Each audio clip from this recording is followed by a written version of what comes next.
তাদের ধ্বংস হয়েছে। এরকম একটি প্রতিহিংসামূলক ব্যবস্থা আমরা এর থেকেও ভয়ঙ্কর পার্শ্ববর্তী একটি দেশ, সেই দেশে ধর্ম নিরপেক্ষতার নামে বিশেষ করে মুসলিমদের প্রতি এবং অন্যান্য সম্প্রদায়ের প্রতি যে আচরণ তারা করেছে, এটা প্রতিহিংসামূলক। তারা কোনোভাবেই সেখানে গণতান্ত্রিক রীতিনীতি বিধি ব্যবস্থা এটা আমরা দেখি না। ভারত আমাদের বাংলাদেশের যেটা প্রাপ্য, যেটা চুক্তি হয়েছিল ফারাক্কার চুক্তি, সে জিয়া রহমান করেছিলেন ৪৪,০০০ কিউসেক পানি আমাদের মহত্ব আমাদের পাবো, এটা আন্তর্জাতিক চুক্তি। মৌলানা ভাসানী ফারাক্কা লংমার্চ করেছিলেন, আর শহীদ জিয়া রহমান পানির দাবিতে জাতিসংঘের মধ্য দিয়ে বাধ্য করেছিল ভারতকে পানি চুক্তি দেওয়া।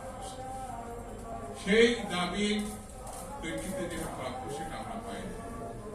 ভারত প্রতিহিংসা বশত পদ্মার পানি যেমন দেয় নাই, তিস্তারও পানি এখনো পর্যন্ত ওখানে গেলে দেখবেন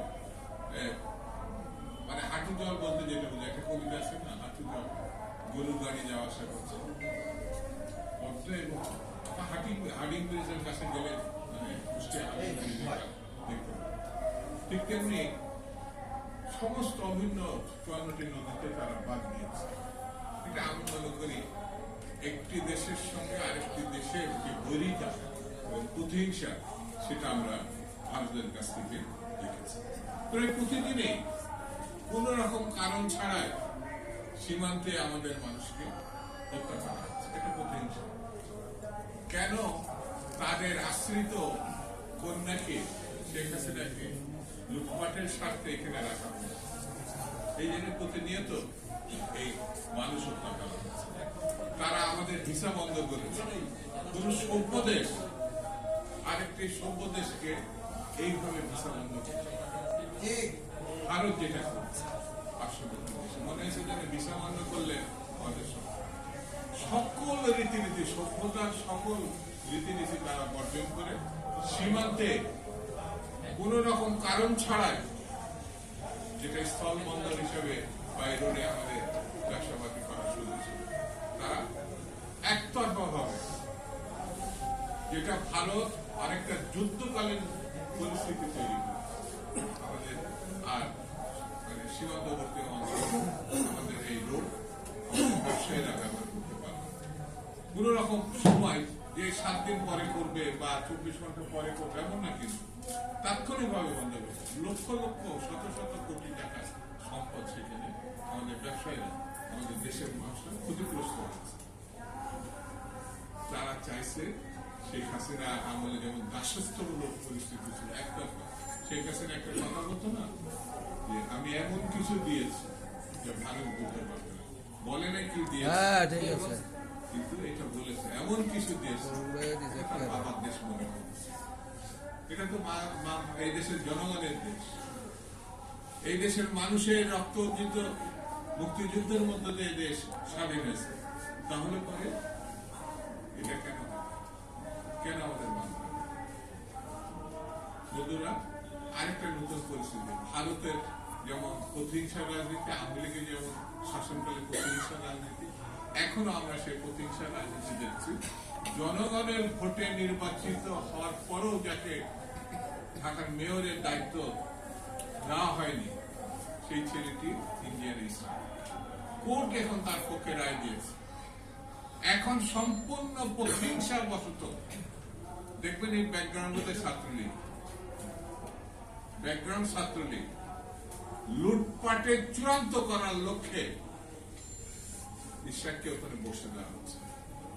কোর্টের আইন যদি না মানা হয় তাহলে তাকে বন্য এবং ফ্যাসিস্ট বলা হয়। সরকার কি সেই লাইনে যাচ্ছে কিনা এখন চিন্তা করছি।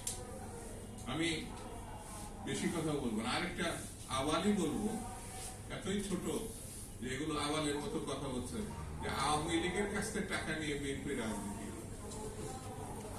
বিএনপি যখন রাজনীতি করছে তখন বাপেরও জন্ম হয় না, তোমার তো জন্ম হয়নি।